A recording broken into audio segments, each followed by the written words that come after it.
दोस्तों, लंबे इंतजार के बाद भव्य और दिव्य श्री राम मंदिर बनकर तैयार हो गया है और राम लल्ला अपने गर्भगृह में विराजमान हो चुके हैं। इसके बाद लगातार अयोध्या से जाति, धर्म और मजहब से ऊपर उठकर संदेश दिया जा रहा है। कोई समूह में चलकर तो कोई पैदल नंगे पांव चलकर अपने अपने तरीके से आराध्य को खुश करने में जुटा हुआ है। वहीं राम मंदिर पहुंचने में मुस्लिम भी पीछे नहीं है।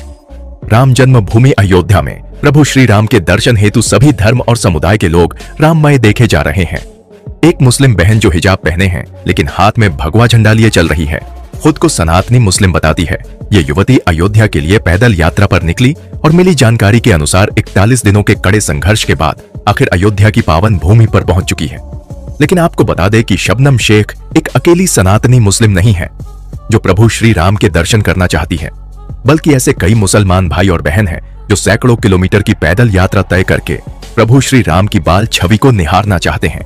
निश्चित रूप से यह ऐसे सनातनी मुस्लिम भाई बहन हैं जो धर्म को लेकर कट्टर नहीं है, बल्कि खुद को अल्लाह के नेक बंदे और श्री राम के वंशज बता रहे हैं।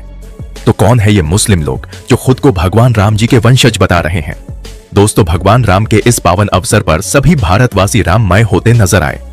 क्या हिंदू, क्या मुसलमान, प्रभु राम के रंग में रंगने से अब कोई अछूता नहीं बचा है। प्राण प्रतिष्ठा समारोह में देश और विदेश की कई जानी मानी हस्तियां शामिल हुई थीं।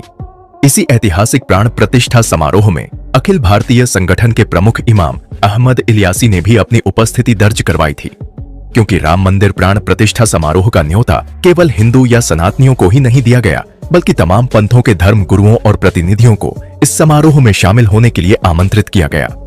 जैसे बाबरी के पक्षकार वकील इकबाल अंसारी को भी राम मंदिर प्राण प्रतिष्ठा का निमंत्रण दिया गया था, ठीक उसी प्रकार ओनल इंडिया इमाम ऑर्गेनाइजेशन के मुख्य इमाम डॉक्टर उमेर अहमद इलियासी को भी प्राण प्रतिष्ठा में शामिल होने का न्योता दिया गया था।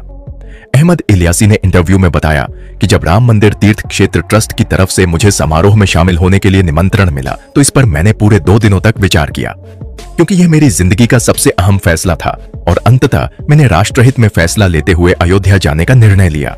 दोस्तों, आपको बता दें कि अयोध्या राम मंदिर प्राण प्रतिष्ठा समारोह में पहुंचे एआई के प्रमुख इलियासी इमाम संगठन का एक जाना माना वैश्विक चेहरा है और एक मुस्लिम गुरु है जो भारत देश के करीब 21 करोड़ भारतीय मुसलमानों के आध्यात्मिक मार्गदर्शक माने जाते हैं।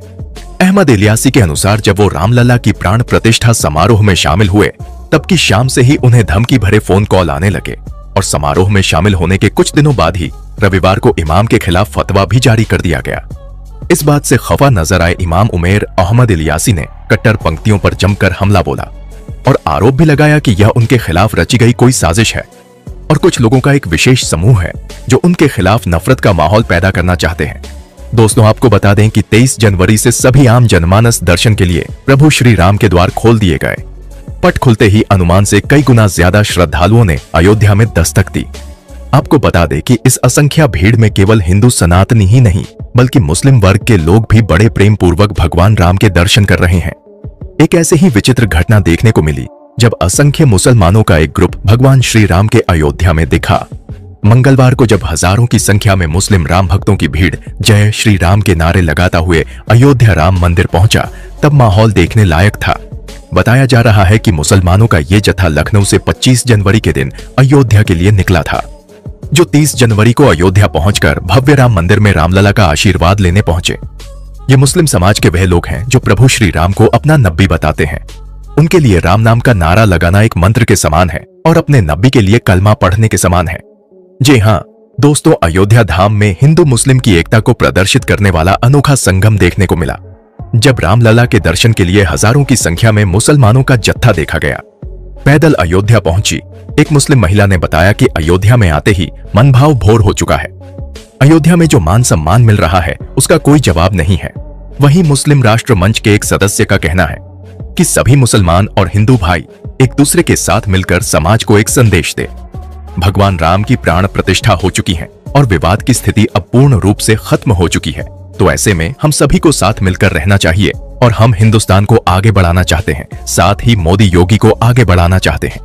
वहीं दूसरी तरफ लखनऊ के एक मुसलमान ने तो योगी से अपील स्वरूप ये तक कह डाला कि लखनऊ का नाम अब लक्ष्मणपुरी कर दिया जाए और साथ ही वहां पर लक्ष्मण जी की एक प्रतिमा भी स्थापित कर दी जाए।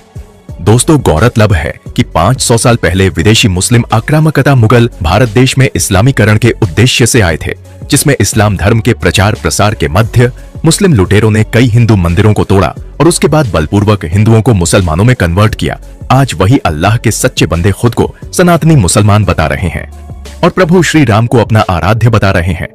रिपोर्टर ने जब मुसलमान की भीड़ में से एक से पूछा कि आपके इस यात्रा का उद्देश्य क्या है, तब वह मुस्लिम बोला कि हम लखनऊ प्रदेश कार्यालय से 25 किलोमीटर प्रतिदिन चले हैं और आज अयोध्या की पावन धरा पर खड़े हैं। हमारी इस यात्रा का उद्देश्य हिंदू मुस्लिम भाईचारे के संदेश को फैलाना है और हम लोग हिंदू मुस्लिम एकता का पैगाम लेकर निकले हैं।